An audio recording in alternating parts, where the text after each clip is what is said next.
अपने आज के इस वीडियो में मैं आपको ये बताऊंगा कि जो ब्रिटिशर्स थे, ब्रिटिशर्स ने इंडिया के अंदर जब 1757 में प्लासी का बैटल हुआ था, तो उसके उसके बाद से ही इन्होंने और भी जगह अपना सोचा कि अब उनका लालच बढ़ गया कि उनको बंगाल की दीवानी मिल गई है, तो अब उनको लालच बढ़ा। तो उन्होंने किस तरह से और जगह उन्होंने देखा कि हम अटैक करते हैं और क्या कर सकते हैं, कहाँ स्कोप है। तो उनको क्या कर रहे थे कि नॉर्थ में तो उस समय उनको दिल्ली वैली में तो इतना स्कोप नहीं दिखा। ठीक है। तो उस समय फिर इन्होंने क्या किया, साउथ में इंटरफेयर करना चालू किया। देखिए उसी समय की बात है, जब और उस समय क्या था कि इंग्लिश में, ब्रिटेन में और फ्रेंच के बीच में एक वॉर स्टार्ट हो गया था। वो ऑस्ट्रिया में वॉर ऑफ सक्सेशन को लेके। तो वो उसका इफेक्ट इंडिया में भी आया था। ठीक है। वो इंडिया में जो इफेक्ट आया तो उसकी वजह से उन्होंने कार्नेटिक वॉर्स किए, और कार्नेटिक वॉर्स करने के बाद फिर उन्होंने मैसूर मैसूर किंगडम, आपने सुना होगा, मैसूर में जो हैदर अली था, तो हैदर अली ने टफ कंपटीशन दिया। ठीक है। तो हैदर अली के साथ इन्होंने मैसूर वॉर हुआ, और उसके बाद सेकेंड नंबर पे आप देखोगे कि देखिए इसमें जो मैं क्रोनोलॉजी बता रहा हूँ, क्रोनोलॉजी आप क्या करो, ये जो first Anglo Mysore, first first जितने भी चारों अभी इसमें मैंने दिखा हुए हैं, उनमें चारों के जो फर्स्ट हैं वो देखने लायक हैं। ठीक है। क्योंकि चलते तो काफ़ी टाइम तक रहे थे, लेकिन आप क्रोनोलॉजी बनाओगे तो सबसे पहले जो स्टार्ट हुआ उससे आप देखते हो। ठीक है। तो फर्स्ट एंग्लो मैसूर वार आप देख रहे हो कि कब स्टार्ट हुआ था, 1767 से लेके 69, ये दिखा आपको एंग्लो मैसूर। ठीक है। सेकेंड आप देख रहे हो कि एंग्लो मराठा हुआ 1775 में। ठीक है। और उसके बाद आप देख रहे हो कि ये एंग्लो अफगान से वॉर हुआ था 1839 में। ठीक है। उसके बाद आपने देखा कि फर्स्ट एंग्लो सिख वॉर कब हुआ, 1845-46 में।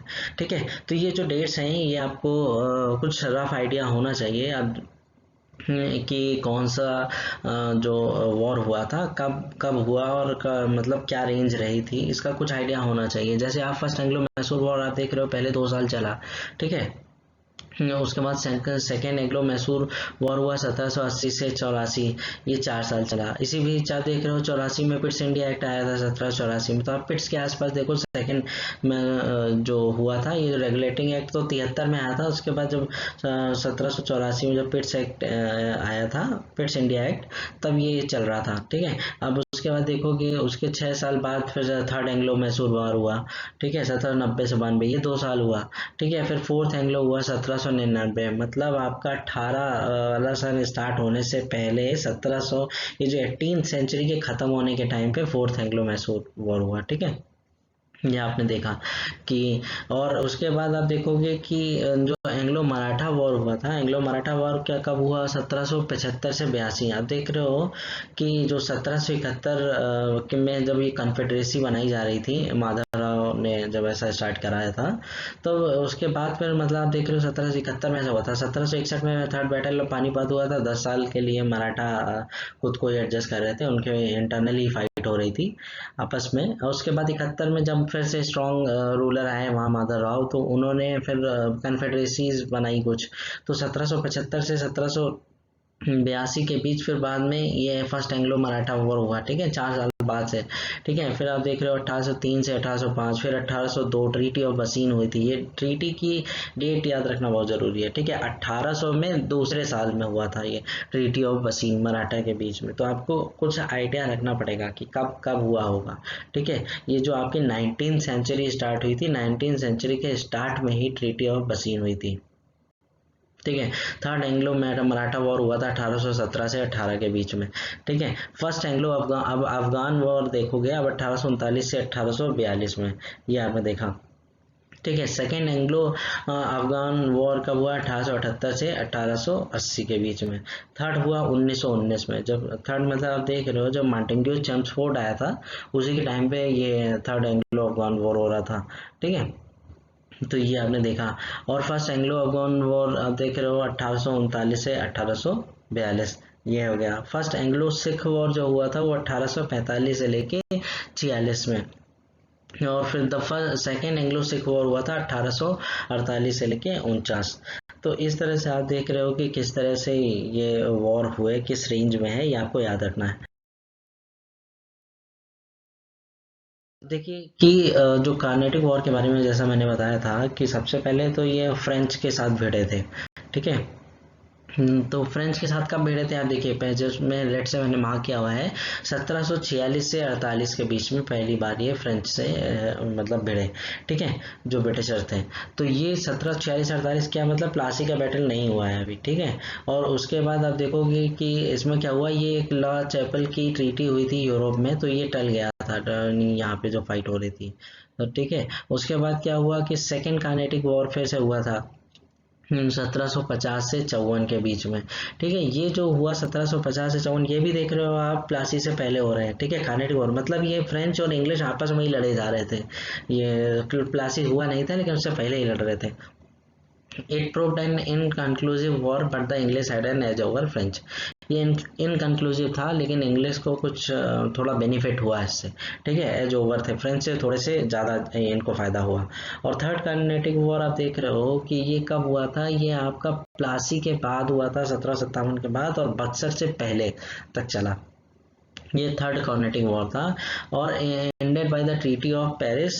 The British one A decisive victory over the French in India. यहाँ पे इनको ये फाइनल हो गया था कि अब जो है अब एक ही कंपनी होगी ब्रिटेन की, वही आगे चलेगी, बाकी कंपटीशन यहाँ पे इन्होंने खत्म कर दिया था, फ्रेंच का झंझट खत्म। अभी जब आए थे वो अपने फर्स्ट फेज में, मैंने ब्रिटिश डेवलपमेंट का जब फेज बताया था तो मैंने बताया था वो पहले तो दूसरी कंपनी से भिड़ रहे थे, परमिशन लेने के लिए फाइट रहती थी कि किसको ज़्यादा परमिशन मिल जाए, तो ये भिड़ते भिड़ते इन्होंने यहाँ खत्म कर दिया किस्सा। ठीक है, प्लासी और बक्सर के आसपास आप देख रहे हो कि इन्होंने ये सब खत्म कर दिया है, फ्रेंच से कोई नहीं, अब एकमात्र ऐसी कंपनी है जो ये सब करेगी, एडमिनिस्ट्रेशन देखेगी। ठीक है, अब देखा अब एंग्लो मैसूर वॉर। अब मैसूर एक किंगडम था, हैदर अली वहाँ पे उन्होंने टफ कंपटीशन दिया ब्रिटिशर्स को। 1767 से 69 के बीच में ये हैदर अली जो था ये मतलब ये एक ट्रीटी हुई थी, मद्रास की ट्रीटी। कब हुई, अब ये देखो, बक्सर के बाद हुई थी। ठीक है, और ये बक्सर के बाद हुई और ये मद्रास में हुई ट्रीटी, और ये हैदर अली करने को इसमें बेनिफिट हुआ था। ठीक है, और सेकेंड मैसूर वॉर कब हुआ, अब ये देखो, आप ये पिट्स के आसपास जैसे मैंने बताया, मैसूर 1780 से 84, विच ended by the treaty of Mangalore, it was drawn struggle, ये ड्रॉ हो गई थी। थर्ड मैसूर हुआ था 1790 से 92 में, ended by treaty of Shri Srirangapatnam. ठीक है, टीपू सुल्तान इसमें हार गया थर्ड मैसूर में। और फोर्थ मैसूर वॉर जब हुआ था उसमें टीपू मतलब मर गया, और अब मैसूर लॉस्ट इट्स इंडिपेंडेंस। अब देख रहे हो कि जब 1800 आते आते इन्होंने मैसूर किंगडम अपने हाथ में ले लिया पूरा। ठीक है, 1800, 1757 में प्लासी, 1764 में बक्सर, उसके बाद इन्होंने निपटाया किसको, फ्रेंच को। फ्रेंच को निपटाने के बाद इन्होंने मैसूर हथियाया। ठीक है, अब ये जो अभी आप देख रहे होगे कि जो हैदराबाद को क्यों नहीं छेड़ रहे हैं, क्योंकि हैदराबाद को तो इन्होंने अपने कब्जे में पहले ही ले रखा है, अपने हिसाब का आदमी बिठा दिया कार्नेटिक वॉर में। कार्नेटिक वॉर में यही सब चल रहा था साउथ में, हैदराबाद का मैटर देख रहे थे ये, और कार्नेटिक का, ये दो लोगों को आपस में देख रहे थे कौन उत्तराधिकारी बिठाएं क्या नहीं बिठाएं क्या, ये मतलब ये दो लोगों को ये अपने हिसाब से मन मुताबिक काम कर चुके थे, तो यहाँ तो उनको इतना वो दिक्कत नहीं थी। ठीक है, तो अब ये अब इनका मैसूर बचा हुआ था, मैसूर ज़्यादा लड़ रहा था इनसे, अगेंस्ट में था, इंडिपेंडेंस की बात करता था। तो ये मैसूर को निपटाया है इन्होंने किस तरह से 1800 तक आते आते। उसके बाद आप देखोगे एंग्लो मराठा वॉर, ये 1771 में जब ये कन्फेडरेसीज बनी थी मराठा की, उसके 5 साल बाद से फिर एंग्लो मराठा वॉर स्टार्ट हुआ था। ये कैसे एंड हुआ था, ट्रीटी ऑफ सालबाई एक ट्रीटी हुई थी, ये एग्जाम में पूछा भी गया है यूपीपीएससी के 2019 में कि ट्रीटी ऑफ सालबाई कब हुई थी, 1782 में।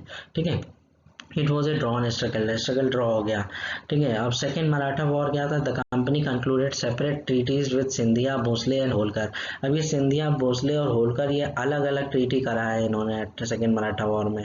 ठीक है, ये जो था 1803 से 6 के बीच में, इन तीनों से अलग अलग कन्फेडरेसीज अलग थी, तो अलग अलग इन्होंने किस तरह से मतलब उनको किया। ठीक है, और ये हो गया। और ये आपने देखा कि ये the English had an edge over Maratha मिल गया था 1803 से 6 के बीच में, आप ये देख रहे हो। ठीक है, अब आप ये टाइम डेट आप देखते जाओ, आप डेट देख रहे हो ना कि 1800 तक तो इन्होंने पूरा मैसूर का चैप्टर खत्म कर दिया। उसके बाद इन्होंने चैप्टर 1800 के बाद से ये जो दूसरा चल रहा था, तो दूसरा जब चल रहा है आप देख रहे हो 1780 से 84 के बीच में और 76 से ये 82 के बीच में, मतलब मराठा और मैसूर दोनों से एक साथ निपट रहे हैं। ठीक है, ये जो डेट देख रहे हो 1780 से 84 के बीच की और 1776 से 82 के बीच में, इनमें कुछ ईयर कॉमन है। ठीक है, इनके बीच में ही दोनों से डील कर रहे हैं। ठीक है, अब ये मराठा डिफीट, अब 1817-18 में क्या हुआ कि मराठा डिफीट जो थी पूरी तरह से खत्म, मतलब हो मराठा हार गए। Peace was territory annex to British India, जो पीसवा की जितनी भी टेरिटरी थी वो ब्रिटिश इंडिया में अनेक्स कर ली गई। ठीक है, तो इन्होंने पहले किसको निपटाया, पहले हैदर अली टीपू सुल्तान को निपटाया, फिर उसके बाद मराठा को। ठीक है, ये स्टार्टिंग में क्या हुआ, ये मराठा से नहीं भिड़ रहे थे स्टार्टिंग में, बाद में इन्होंने भिड़ना चालू किया मराठा से। ठीक है, उसके बाद इन्हें एक ये एंग्लो नेपाल वॉर हुआ था 1814 से 16 के बीच में। ठीक है, तो मराठा के टाइम पे आप देख रहे हो जब ये थर्ड मराठा वॉर हो रहा था, उसी बीच में ये 14 से 16 के बीच में ये भी कर रहे थे, ये भी निपटा रहे थे। ठीक है, सेकेंड मराठा वॉर के बाद से थर्ड मराठा वॉर के बीच का जो समय था उसमें नेपाल को निपटाने में लगे हुए थे। ठीक है, अब उसके बाद इन्होंने क्या किया, बर्मा म्यांमार जो है, म्यांमार के साथ इन्होंने वॉर किया। अब ये निपटा लिया, म्यांमार पे कब्जा किया, ट्रीटी ऑफ यांडबू साइन की, द ब्रिटिश अनेक्स अरकान एंड टेनसरीम, इसको इन्होंने अनेक्स कर लिया। और 1852 में सेकेंड बर्मा वॉर हुआ, तो इसमें British annex Rangoon and lower Burma. और 1885 में जब कांग्रेस बनी थी तो थर्ड बर्मन वॉर हुआ था, इन्होंने अनेक्सेशन ऑफ अपर बर्मा ये किया, और बर्मा लॉस्ट इट्स इंडिपेंडेंस। अब उसके बाद बर्मा के जो इंडिपेंडेंस है वो खत्म हो गई। मतलब आप देख रहे हो, पहले इन्होंने 2 ट्रीटी ली, फिर उसके बाद फिर 2 ट्रीटी ली, फिर उसके बाद इन्होंने पूरा पूरा बर्मा ही इंडिपेंडेंस खत्म कर दिया बर्मा का। ठीक है। और उसके बाद आप देखोगे कि फर्स्ट अफगान अफगान वॉर जो है, तो अब आपने एक चीज़ और देखिएगा, ये जो रंगून लिखा हुआ है ना कि जो 1852 में इन्होंने रंगून अनेक्स कर लिया था, तो आपने देखा होगा 1857 के जब रिवोल्ट हुआ था तो उसमें बहादुर शाह जफर को इन्होंने रंगून ही निर्वासित किया था, तो मतलब उससे पहले ये रंगून ले चुके थे बर्मा से। ठीक है, फर्स्ट अफगान वॉर कब हुआ, 1839 से 1900, ये 1839 से 42। ठीक है, अब ये आप समझ रहे हो कि भारत छोड़ो आंदोलन जो चल रहा था ना 1942 का, उससे 100 साल पहले इन्होंने अफगानिस्तान से लड़ाई शुरू करी थी। ठीक है, तो इन्होंने क्या था, invasion of Afghanistan was a failure, वो एक फेलियर था। Dost Mohammad became the new amir of Afghanistan, Dost Mohammad नया आमिर बना था। और उसके बाद ब्रिटिश 1878 से 80 के बीच में, मतलब काफ़ी गैप में हुआ सेकेंड। फर्स्ट तो 39 में हुआ, 42 में हुआ, 1839-42 में, मतलब जो ईस्ट इंडिया कंपनी थी दूसरी तब हुआ जब गांधी जी पैदा हो गए हैं और 9 साल के हो गए हैं। ठीक है, तब अफगान वॉर हो रहा है। The British invasion of Afghanistan was a failure, but अब ये Abdul Rahman became the new Aamir, Abdul Rahman नया आमिर बना था। ठीक है, एंग्लो अफगान वॉर ये हो गया। उसके बाद है Anglo Sikh war. Sikh war इन्होंने कब किया था, अब ये देखो रिवोल्ट से पहले ही ये कर दिया था काम, ये सिख वॉर वाला 1845 से 46 के बीच में। ठीक है, ये 1845-46 ended by the treaty of Lahore, Lahore की एक ट्रीटी हुई थी, और ये सिख ने अपनी टेरिटरी और ये प्रेस्टीज लॉस्ट, मतलब लूज कर दी इन्होंने। ठीक है, सेकेंड सिख वॉर क्या था, 1848 से 49, ये जो टाइमिंग था, ये भी आप देख रहे हो रिवोल्ट से पहले का टाइम है। दोनों सिख वॉर कब हुए हैं, 1857 के रिवोल्ट से पहले हुए हैं, बहुत नज़दीक में हुए हैं। ठीक है, बहुत ज़्यादा भी फर्क नहीं, 8 साल समझ लो आप, 8 साल का बाद वो रिवोल्ट हुआ है, तो उससे 8-10 साल पहले की बात है, ये एंग्लो सिख वॉर हुए थे। और ये क्या हुआ, the Sikh state collapse, Punjab was annex to British India, 1848-49 के आसपास ये पंजाब को अभी अनेक्स कर लिया। अब आप देखोगे कि जब मराठा वीक हुए थे, तो मराठा के वीक जो पानीपत का जो बैटल हुआ था, मराठा वीक हुए, मराठा जब खत्म हो रहे थे तब ये सिख लोगों का उदय हुआ था। ठीक है, आप देख लो थर्ड मराठा वॉर कब हुआ, 1817-18 में, 1817-18 के बाद से फिर सिख आए उसका, लेकिन इन्होंने मराठा के से सिख के बीच में इन्होंने 2-4 लोगों को पहले और निपटाया, बाहर के लोगों को, नेपाल को, बर्मा को और अफगान को, और फिर बाद में आए सिख वॉर पे। ठीक है, तो ये जो क्रोनोलॉजी है ये आपको याद रखनी है। पहले तो इन्होंने फ्रेंच को निपटाया। ठीक है, जब फ्रेंच को निपटा रहे थे तो ये नीचे साउथ में ही सब लड़ाइयाँ चल रही थी फ्रेंच में। तब उन्होंने निज़ाम को एक तरफ ले रखा था और एक तरफ कर्नाटक के नवाब को, ये दो लोग शामिल थे। तो इन दोनों का मैटर इन्होंने चैप्टर निपटाया था कर्नाटिक वॉर में। ठीक है, तो कर्नाटक हो गए और तुम्हारा, या कर्नाटक बोलो, या और एक तो इन्होंने हैदराबाद के निज़ाम। अब बचे कौन? मैसूर। अब मैसूर को इन्होंने किस तरह से निपटाया कि फर्स्ट मैसूर वॉर। हाँ, ठीक है, ये आपने देखा कि हैदर अली को निपटाया। उसके बाद आप देखोगे हैदर अली हो गए, अब बचे कौन? मराठा सिर्फ। अब मराठा से फिर इन्होंने पंगा लिया। ठीक है, स्टार्टिंग में आप देखोगे कि चला है जो मैसूर और ये हैदर अली और मराठा को साइमल्टेनियसली चल रहा था। ठीक है, ऐसा नहीं है कि बिल्कुल अलग ही सिस्टम चला, लेकिन साथ में इनकी लड़ाई चलती रही।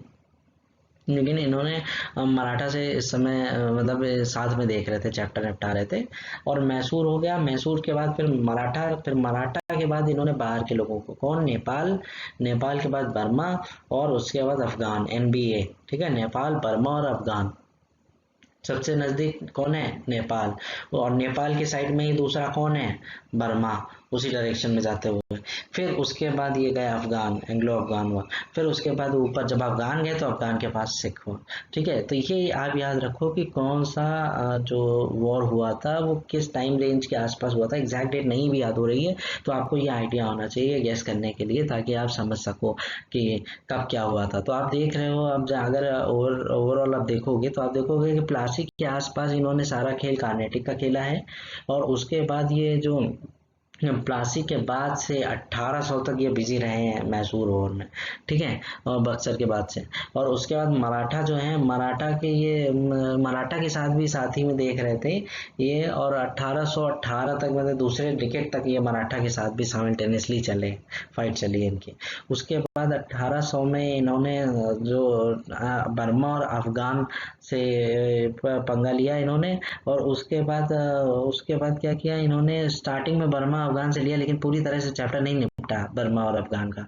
ठीक है, तो पूरी तरह से नहीं निपटा तो बाद में और होंगे, लेकिन उन्होंने पहले क्या किया? पहले बर्मा से पंगा लिया, फिर अफगान से पंगा लिया, फिर उसके बाद सिख से पंगा लिया, उसके बाद फिर वापस बर्मा से। ठीक है, बर्मा से लेंगे, फिर बर्मा का चैप्टर निपटाएंगे 1885 में, देर में। फिर अफगान, और उसके बाद यह देखा कि सेकेंड अफगान वॉर कब हुआ? 1878 में। तो इसका मतलब जब बर्मा के पास गए ये, तो वापस लौट के सिखों को निपटाने के बाद, तो बर्मा के बाद फिर उन्हें पूरा चैप्टर नहीं क्लेज हुआ, कुछ मिला। उसके बाद फिर ये अफगान के पास आए। फिर अफगान के बाद फिर इन्होंने अफगान निपटा लिया पहले, फिर उसके बाद बर्मा निपटाया। तो सबसे लास्ट में इन्होंने किसको निपटाया? बर्मा को पूरी तरह से सबसे लास्ट में, डेट वाइज देखोगे बर्मा सबसे लास्ट में इनके हाथ में, पूरा का पूरा बर्मा इन्होंने, एनेक्सेशन ऑफ अपर बर्मा, पूरा बर्मा इन्होंने मिला लिया अपने से। ठीक है, तो इस तरह से ये जो क्रोनोलॉजी है ये आपको समझना बहुत जरूरी है। इस तरह के क्वेश्चंस मैचिंग में बहुत आते हैं। ठीक है, अब ये देखिए कि जो मैं बात कर रहा हूँ, ये निजाम की बातें कर रहा हूँ, ये निजाम को कंसेप्ट समझना बहुत ज़रूरी है। ये लोगों को नहीं समझ में आता है, इवन बुक्स से भी नहीं समझ में आएगा आपको। तो आप देखो, समझो, ये हैदराबाद, अब ये तो मैप देख रहे हो आप, मैप नीचे इंडिया का मैप है। ये 1717 का मैप है। फर्रुख सियर 1713 से 1719 रहा, 1717 का ये मैप है। 1717 के मैप में आप देख रहे हो, इसमें कहीं भी हैदराबाद नहीं दिख रहा है आपको। क्यों? क्योंकि हैदराबाद था ही नहीं उस समय। ठीक है, आपको क्या दिख रहा है? सिख अंपायर दिख रहा है आपको, जैसलमेर दिख रहा है, बीकानेर दिख रहा है, जोधपुर दिख रहा है। ठीक है, और ये मुगल अंपायर दिख रहा है। और ये आप देख रहे हो, ये सारी भोपाल दिख रहा है, मेवाड़ दिख रहा है, गोंडवाना दिख रहा है। तो इस तरह से आप बस्तर देख रहे हो, ये नवाब बंगाल देख रहे हो, बंगाल का पूरा एरिया क्या क्या आ रहा है, पूरा बांग्लादेश हो गया, बंगाल हो गया, ये सब सब आ रहा है उसमें। ठीक है, और बंगाल, बिहार, उड़ीसा पूरा ले रखा है इन्होंने इसी में। और ये आपने देखा। और ये आप मैं देख रहे हो, अराकान कहाँ है, और अहोम कहाँ है, सिक्किम कहाँ, मणिपुर कहाँ है, मीजो कहाँ है, ये आप देख पा रहे पूरा मैप में। और ये मद्रास देख रहे हो आप किधर है। ठीक है, और ये सूरत देख रहे हो, ये बॉम्बे देख रहे हो, ये मैसूर कहाँ पे है इधर देख रहे हो लेफ्ट साइड में। ठीक है, मदुरई कहाँ है, तंजौर कहाँ है, और कर्नाटक देखिए किसको बोलते थे। जो ये जो पूरा आपका ईस्टर्न कोस्ट है ना, ये पूरा कर्नाटक ही बुलाते थे इसको। ठीक है, इसके आसपास के एरिया को। तो आप कर्नाटक, आप देखो ये कौन है? मीर कमर उद्दीन सिद्दीकी बया फंडीवास a nobleman of India and central Asian Turkish descent. ये क्या थे? ये मतलब तुर्किश नोबल थे और ये औरंगजेब के टाइम से थे। ठीक है, founder of Asaf Jah dynasty के फाउंडर भी थे। He established Hyderabad state, ruled it from 1724 से 48। अब ये क्या है ना, ये नोबल जो है इन्हीं यही नोबल बाद में जो ये पॉलिटिक्स हुई थी मुगलों के बीच में, और तो फिर ये चले आए थे नीचे हैदराबाद स्टेट इन्होंने ही बसाया था। ठीक है, इन्होंने क्या हुआ, एक इंडिपेंडेंट टाइप का किंगडम बना लिया, ये नाराज होकर चले आए वहां से। ठीक है, और इन्होंने यहाँ पे खुद को एस्टेब्लिश किया। और एक कारवार, ये जो कार्नेटिक है, याद देख रहे हो ना, कार्नेटिक है, ये कार्नेटिक से ही इन्होंने फिर कुछ हिस्सा और कुछ जगह का ऐसे एरिया लेके फिर बाद में इन्होंने अपना हैदराबाद स्टेट अपना बना लिया। पहले मुगलों के अंडर ही था वो एरिया, फिर इन्होंने उस जगह का नाम दिया हैदराबाद और फिर उस पर अपना बना लिया, रूलर बन गया हैदराबाद। तभी आप देखोगे कि बाद में जो 1724 के बाद में आपको दिखेगा हैदराबाद के निजाम। उससे पहले कुछ नहीं था निजाम, निजाम हैदराबाद उधर। उसके बाद सब, उससे पहले सब मुगल की टेरिटरी हुआ करती थी। मुगल की टेरिटरी में उस समय मुबारिस खां हुआ करता था, वो गवर्नर, वो टैक्स वैक्स भिजवाया करता था। ठीक है, तो इनको भेजा गया निजामुल मुल्क को कि जाओ नीचे दे, वो टैक्स नहीं दे रहा है, मुबारिस खां मना कर रहा है, तो इन्होंने पहले उसको निपटाया। फिर उसके बाद फिर ये वहीं सेटल हो गए और इन्होंने फिर हैदराबाद स्टेब्लिश किया। ठीक है, अब देखिए इनके कुछ और नाम थे, जैसे हिज टाइटल चिन किलिच खां। इनका एक टाइटल था क्या, चिन किलिच खां, जिसको किसने दिया था, औरंगजेब ने दिया था। निजामुल मुल्क किसने बुलाया था, फर्रुख सियर ने बुलाया था निजामुल मुल्क। आसफ जहां किसने बुलाया था, मोहम्मद शाह ने 1725 में इनको आसफ जहां नाम से बुलाया था निजामुल मुल्क को। ठीक है, तो ये आपने देखा कि ये निजामुल मुल्क हो गए। और 1700 ये जो उस समय का जो हैदराबाद स्टेट होता था ना, उसमें क्या होता था, तेलंगाना स्टेट आता था, कर्नाटक आता था कुछ, और ये जो महाराष्ट्र का भी कुछ रीजन मतलब उस समय का जो था वो आता था। मुगलों का जब डाउनफॉल हो रहा था तो उस समय क्या था, जो मराठा लोग थे वो राइज कर रहे थे। तो हुआ क्या कि ये जो निज़ाम था ना, ये भी मुगल मराठा वॉर्स में शामिल होता था। इसने क्या हुआ, इंडिपेंडेंस तो अपनी मान ली थी, लेकिन इसने कभी ऐसा बताया नहीं ऑफिशियल रूप से कि हम मुगलों से अलग हैं। ठीक है, तो इसने क्या किया कि मुगल मराठा वॉर में ये पार्टिसिपेट करता रहा। लेकिन हुआ क्या कि 1720 में क्या हुआ कि एक ट्रीटी हुई और मराठा और निज़ाम के बीच, और निज़ाम ने ये एक्सेप्ट कर लिया कि हम चौथ देंगे। ठीक है, मराठास को। और आप देखोगे कि कुछ इंपॉर्टेंट बैटल भी हुए हैं मराठास और निज़ाम के बीच। कौन कौन से, पालखेड़, भोपाल, रक्षा, राक्षस भुवन, खारदा, और ये इसमें सब में निज़ाम आ रहा था। ठीक है, उसके बाद ये जो बाजीराव प्रथम के टाइम पे ये इसमें और क्या हुआ कि द इम्पोजिशन ऑफ चाउथ मतलब इस पे हो लग गया। ठीक है, और ये जो निज़ाम है ना, उसके बाद से ही आप देखोगे कि ये एक ट्रिब्यूटरी की तरह काम करते रहे। मतलब उनके अंदर मराठा से पंगा नहीं लेते थे, और उनके अंदर ये जब चाप काम करते रहे, कुछ बोलते नहीं थे, जैसा मराठा कह रहे हैं वैसा वैसा उस हिसाब से इनका काम चलता रहा।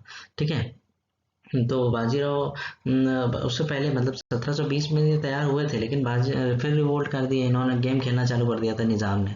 ठीक है, अपना गेम, तो अपने गेम की वजह से दोबारा सबक सबक सिखाया गया था ये बाजीराव ने, प्रथम ने, जो बाजीराव मस्तानी मूवी में जो बाजीराव हैं उन्होंने मतलब सबक सिखाया। तो फिर उसके बाद लाइन पे आ गया निज़ाम, फिर निज़ाम ने ऐसा कुछ नहीं किया।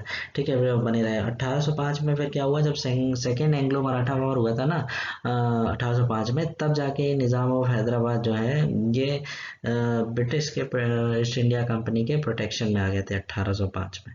ठीक है, और ये आपने इस तरह से ये देखा कि ये निज़ाम जो है क्यों कब आया, तो ये समझना बहुत इंपॉर्टेंट है। ठीक है, ये देखिए कि ये जो मैप है ये 1760 का मैप है। ठीक है, अहमद शाह दिल्ली अभी आया नहीं है। ठीक है, पानीपत का था, बैटल हुआ नहीं है, तो आप देख रहे हो इसमें मराठा बड़ा पीक पे है। ठीक है, मराठा साम्राज्य, दिल्ली में भी उसने अपनी कठपुतली बैठा रखी है। ठीक है, और ये आपने पूरा किस तरह से देख लिया।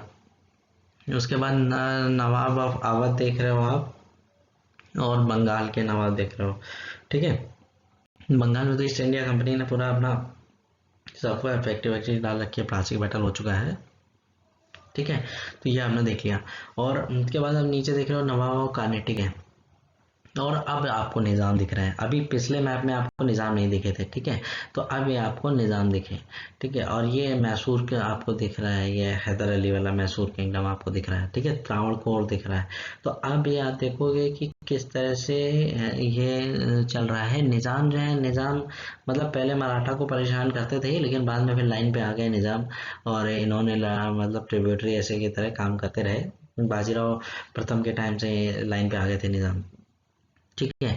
लेकिन ये आप देखोगे कि किस तरह से स्ट्रगल फिर भी होता रहता था निज़ाम का, मैसूर का, और ये सब आपस में भिड़ते रहते थे, मराठास भिड़ते रहते थे, हैदर अली और ये सब, ठीक है। आपस में भिड़ने मौका जिसको मिल जाए, सबके सब चालाक थे, ठीक है। तो अभी आपने देखा इस तरह का मैप हुआ करता। सिख एम्पायर देख रहे हो, नवाब ऑफ सिंध आप देख रहे हो कहाँ पे है, दुर्रानी एम्पायर आप देख रहे हो, दुर्रानी से ये अहमद शाह अब्दाली आएगा। तो ये मैप समझो आप 1700 पानीपत से पहले पावरफुल थी मराठा, ठीक है, ये आपको पूरा समझ में आया।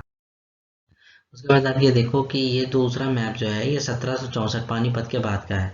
पानीपत के बाद भी बहुत ये जो मराठा है, मराठा शक्ति वीक हो गई थी। तो ये जो मैप है ये मतलब कुछ उससे पुराना का भी मैप है। उसके बाद शक्ति कम हो गई, जो मराठा एम्पायर पीक पे दिख रहा है ये 1761 से पहले का है, ठीक है, ये 1761 के पहले का है। लेकिन आप ये देख रहे हो कि निज़ाम हो गए, और एक कार्नेटिक हो गए, मैसूर हो गए, और सिंध के नवाब ये आप देख रहे हो, और पंजाब में सिख देख रहे हो, दुर्रानी एम्पायर का अहमद शाह अब्दाली आ रहा है, ठीक है। और ये अवध है आज का जो यूपी है, और नवाब बंगाल है, कौन है, पश्चिम बंगाल है बांग्लादेश के। तो ये आप देख रहे हो कि नॉर्दर्न जो से ये सरकार है, ये ब्रिटिशर ने कब्जा कर लिया है। और उसके नीचे आप कर्नाटक देख रहे हो, ठीक है। तो ये मसूली पत्तनम देख रहे हो, और ये निज़ाम हैदराबाद के निज़ाम को आप देख रहे हो। निज़ाम ने क्या किया था बाद में, पहले दिल्ली की जो सब्सिडरी अलायंस की ट्रीटी थी वो साइन कर ली थी, तो निज़ाम उसमें मिल गए थे, ठीक है। और ये हैदर अली आप देख रहे हो, मैसूर स्टेट है, ये मैसूर स्टेट में क्या क्या आता था, ये कर्नाटक, केरल और ये तमिलनाडु, इनका कुछ पार्ट आता था। त्रावणकोर हो गया, कोचीन हो गया, ये भी 1761 का ही मैप है, ठीक है। तो जब अहमद साहब दिल्ली ने जब अटैक कर लिया था, तो फिर पूरी तरह से फिर ये आप देखोगे कि किस तरह से ये मराठा एम्पायर छोटा होता चला जा रहा है, ठीक है। फिर आगे चल के इंटरनल स्ट्रगल चले, आगे चल के क्या हुआ, ये पूरा प्रोसीज पूरा हुआ। ये मैप आप देखो 1761 के, आप 1725 1757 के बीच का मैप समझ सकते हो ये, ठीक है। इस तरह का ये मैप है, निज़ाम कहाँ है, ये लोकेशन आप समझ सकते हो। अब आप ये देखो कि expansion of British power in India, British power का एक्सपेंशन कैसे हुआ इंडिया में 1756, ठीक है, मतलब प्लासी से पहले से लेके 1805 तक का। तो ये आप देखोगे कि आप ये मैप में आप देख रहे हो, आपको क्या क्या दिख रहा है, आपको राजपूताना तो दिख रहा है राजस्थान के आसपास, और मराठा की कन्फेडरेसीज में कन्वर्ट हो गए हैं। 1771 में ये कन्फेडरेसीज बन गई थी। 1761 में पानीपत हुआ, फिर 10 साल का मतलब बहुत कोई स्ट्रॉन्ग नहीं रहा, और 71 में फिर कन्फेडरेसी बना मदर के टाइम पे, ठीक है। फिर आप देखोगे कि किस तरह से ये बरार और ये हैदराबाद और ये रेड रेड वाले जितने भी दिख रहे हैं ना, ये डिपेंडेंट स्टेट हो गए थे, कोई ट्रीटी वीटी साइन कर लिए थे सबने, ठीक है, ये आपने देखा।